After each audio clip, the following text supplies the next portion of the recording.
Ya, pemirsa, kalau dirumuskan sederhana saja sebetulnya tugas polisi. Ada 3 di sana.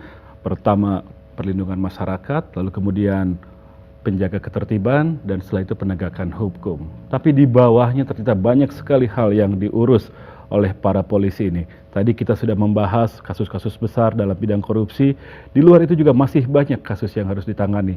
Misalnya juga kemarin ketika terjadi kebakaran hutan dan lahan di sejumlah wilayah di Sumatera dan Kalimantan. Polisi juga bekerja di sana. Pak Badrodin, mungkin Anda bisa menjelaskan seperti apa hasil penyidikan atau mungkin hasil penegakan hukum ya di Ya. kasus kebakaran hutan dan lahan ini. Jadi tugasnya ada 2 kemarin, yaitu bagaimana mencegah dan memadamkan kebakaran. Jadi ini, pasukan turun untuk ikut memadamkan, membantu BNPB masyarakat juga ya. itu, bersama dengan TNI. Tetapi yang tugas pokok Polri adalah bagaimana juga melakukan penegakan hukum terhadap para pembakar lahan dan hutan ini. Nah, dari hasil penyidikan yang kita lakukan ada sekitar 286 laporan polisi yang kita tangani. 286. Nah, ini sedang proses berjalan. Ada yang sudah P21 itu ada 10, ada yang sudah tahap 2 itu ada 79. Nah, itu ada perorangan, ada juga korporasi. Ada yang dari luar negeri juga, Pak? Ada juga yang asing. Orang asing. Dan itu juga terus diusut, ditangani. Dalam proses tetap sama. Baik yang dalam negeri maupun yang luar negeri, baik yang perorangan maupun korporasi, tetap kita lakukan proses penyidikan. Sama korporasi pun dilakukan penyidikan. Karena sebelumnya kita mendengar bahwa polisi sempat menganulir, Pak, status tersangka terhadap salah satu anak perusahaan dari konglomerasi di bidang kehutanan ini. Ya, bisa saja itu. Apakah nanti sangat tergesa-gesa dalam penetapan tersangkanya, atau mungkin keliru dalam menetapkan tersangka, bisa saja. Polisi juga bisa keliru. Tetap juga harus diproses penyidikannya. Iya. Bukan karena itu konglomerat besar, kemudian katakanlah dekat dengan kekuasaan. Oh enggak, tetap sama, semua sama. Itu. Polisi juga bisa keliru dalam hal penetapan itu. Bisa juga. Itu. Yang seharusnya mungkin ini dulu harus dilakukan, mungkin nanti bisa terkait dengan itu, tetapi yang nomor 2 dulu akhirnya ditetapkan. Padahal sebetulnya harusnya yang ini dulu baru bisa ke sini. Dari sekian banyak itu, Pak, itu yang kemungkinan itu bisa terjadi. Ya, dari sekian banyak tadi, Pak, 280 kasus. Mungkin waktu untuk melakukan penyidikan juga terbatas karena cuaca sudah turun hujan, barang bukti mungkin sudah terpengaruhi alam dan lain sebagainya. Ya, itu tentu bagaimana? kita bekerja dengan waktu, tetapi kan proses penyidikan ini tetap bisa terus berjalan sampai selesai kasusnya. Mungkin tahun depan baru bisa selesai, nggak ada masalah. Masalahnya di tahun-tahun sebelumnya, Pak, kasus-kasus seperti ini sepertinya tidak banyak yang kemudian sampai ke pengadilan. Ya, tentu kita kan harus melakukan sebetulnya apa kesulitannya, karena di situ tidak hanya polisi berdiri sendiri, ada PPNS dari kehutanan juga, ada tenaga ahlinya juga. Karena kalau hanya ketemu dengan pembakarnya itu lebih mudah, siapa yang menyuruh, siapa yang menetapkan tersangka lebih mudah. Tetapi kalau itu kita temukan sudah terbakar dan sudah mati, kita harus menyelidiki awalnya di mana, kira-kira jam berapa, dan sebagainya. Perlu juga menggunakan satelit di mana letak. Tapi kita tetap berharap di masa Pak Badrodin Haiti ini kasus ini bisa benar-benar tertangani, terungkap, dan kemudian juga bisa diadili seadil-adilnya sehingga kita bisa tahu persis cara mengatasi persoalan ini dan orang juga menjadi kapok membakar. Tentu itu bisa juga, walaupun tidak sepenuhnya ini menjadi salah satu menjadi faktor penentu. Karena untuk membuat kapok ini saya katakan bisa saja dibuat bukan hanya pada pidananya tapi pada administrasi atau perdata ketika kemudian disuruh ganti rugi triliunan. Nah, itu juga perlu juga dilakukan upaya seperti ini, betul-betul sungguh-sungguh kita memerangi itu.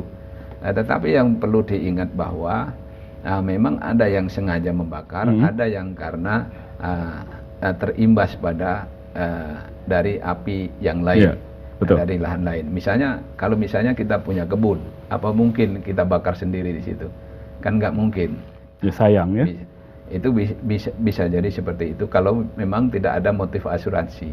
Atau land clearing, Pak. Nah, kalau land clearing akan kemungkinan itu dibakar. Nah, dibakar. Hanya persoalannya land clearing biasanya dikontrakkan pada kontraktor tertentu. Nah, sehingga itu siapa nantinya si pelaksana kontraknya yang? Ya sangat tergantung nanti kan bagaimana bunyi kontraknya ini. Ya, kita juga akan pelajari yang seperti itu. Sehingga tidak serta-merta pasti pemiliknya, belum tentu. Kita ingat belakangan ini aksi-aksi demonstrasi juga semakin marak. Teman-teman pekerja, teman-teman buruh terus-menerus melakukan aksi, mengepung istana dan lain sebagainya. Itu bagaimana polisi mencermati gejala ini? Ya, kita mencermati memang berarti ada sesuatu yang belum match di situ. Oleh karena itu ada penyampaian pendapat di hukum. Sepanjang itu dilakukan sesuai dengan koridor hukum, silahkan saja. Tetapi kalau itu melanggar hukum, kita pasti tidak. Sejauh ini bagaimana? Nah, selama ini ya cukup baiklah.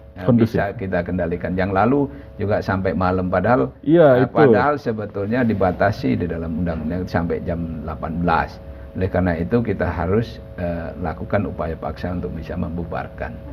Nah, itu yang seperti itu kita lakukan. Akan tetap dipaksa untuk dibubarkan jika sudah melewati batas waktu. Artinya sudah melanggar ketentuan. Ketentuan yang berlaku, ketentuan hukum yang berlaku. Demikian juga kalau misalnya unjuk rasa ini ada sweeping, ada pemaksaan, ada penutupan jalan tol, ada pendudukan gedung, itu yang melanggar hukum tentu kita harus tindak tegas. Jadi kalau unjuk rasa ini dilakukan sesuai koridor, lalu kemudian juga mematuhi aturan-aturan yang sudah ditentukan, Pak Kapolri yakin semuanya ini tidak akan mengganggu stabilitas keamanan? Saya pikir selama ini nggak ada masalah. Unjuk rasa buruh nggak ada masalah. Saya berharap juga ketentuan-ketentuan hukum itu dipatuhi. Itu berlaku di seluruh Indonesia atau atau ada kota-kota tertentu yang punya karakter yang agak lain gitu? Ya agak lain ya pasti kita tindak. Nanti ujungnya pasti bentrok. Akan tegas di sana? Iya tegas. Tidak ada tawar-menawar kalau sudah lewat jam? Lewat jam 6 karena pulang? Ini kan kita juga mendekati juga masalah pilkada. Jadi kita harus jaga stabilitas ini supaya aman. Oleh karena itu kita tidak bisa toleransi. Kalau kita skalakan keamanan dari 0 sampai 5 nih Pak, kira-kira sekarang ini di level berapa? Ya sangat tergantung. Tapi kalau saya menilai sudah bisa 6-7 lah. Oh maksudnya sampai 10, 6-7? Iya. 6-7 itu semakin tidak aman atau semakin? Semakin aman lah. Semakin aman.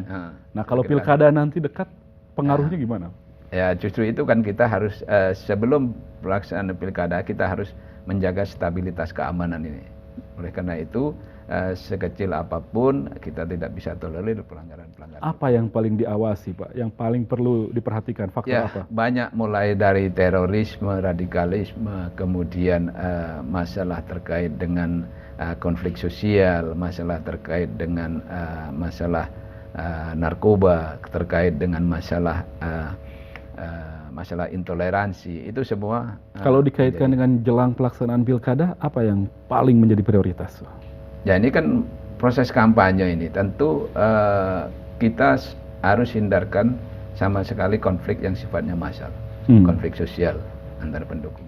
Sejauh ini apa potensi-potensi yang sudah bisa diantisipasi untuk mencegah adanya potensinya konflik? Ada. Salah satu tadi yang saya katakan surat edaran itu adalah bagian untuk antisipasi terjadinya karena konflik. Orang kalau sudah kampanye politik bisa ngomong semau-mau itu yang tidak boleh.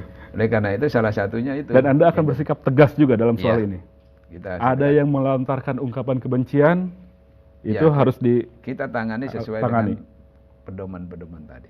Jadi diharapkan pemilu pesta demokrasi berjalan demokratis tanpa ada persoalan-persoalan ini. Pak Kapolri, saya kira Bapak mungkin akan meninggalkan jabatan Kapolri ini dengan penuh kehormatan. Bapak sudah menyiapkan pengganti? Ya tentu ini kan ini kan proses alamiah. Ada beberapa yang bisa kita siapkan, bisa kita rekomendasikan kepada pimpinan. Lalu harapan saya yang seperti apa Pak yang Bapak harapkan? Harapan saya ya pasti pengganti harus lebih baik, karena namanya harus lebih dinamis dalam memimpin Polri ini. Kira-kira apa tantangan dan prioritas yang harus dibenahi oleh Polri setelah masa Bapak ini kira-kira? Ya banyak hal yang bisa dibenahi, mulai dari operasionalnya sampai pada pembinaan. pembinaan di internal Polri. Lalu mengenai hubungan Polri dengan lembaga, dengan pemerintah, budgeting dan lain sebagainya, apakah sudah cukup memadai atau mungkin juga? Itu sangat tergantung pada kita. Kita bisa menunjukkan kinerja yang baik, pasti pemerintah juga akan bisa memberikan pertimbangan untuk menambah anggaran supaya kita bisa lebih baik lagi. Seperti yang kemarin terjadi, Pak ya? Insya Allah mudah-mudahan begitu. Baik Pak Kapolri, terima kasih sekali atas waktu Anda bersama Aito. Kami berharap sekali lagi Polri di bawah kepemimpinan Pak Badrudin Haiti dan setelahnya tetap mampu memenuhi harapan kita menjadi pelindung masyarakat, penjaga ketertiban keamanan, dan penegak hukum yang profesional. Sekali lagi terima kasih Pak Badrudin. Baik, dan pemirsa, demikian tadi perbincangan saya dengan Kepala Kepolisian Negara Republik Indonesia, Jenderal Polisi Badrudin Haiti. Mudah-mudahan bermanfaat bagi Anda semua, dan saya ingin menyikir salah satu ungkapan dari seorang aktor terkenal, Jack Nicholson dari Amerika, yang mengatakan, dalam hidup ini, di dunia ini, hanya kepada dua orang Anda boleh berbohong, kepada pacar dan kepada polisi. Saya Hardi Hermawan, sampai jumpa.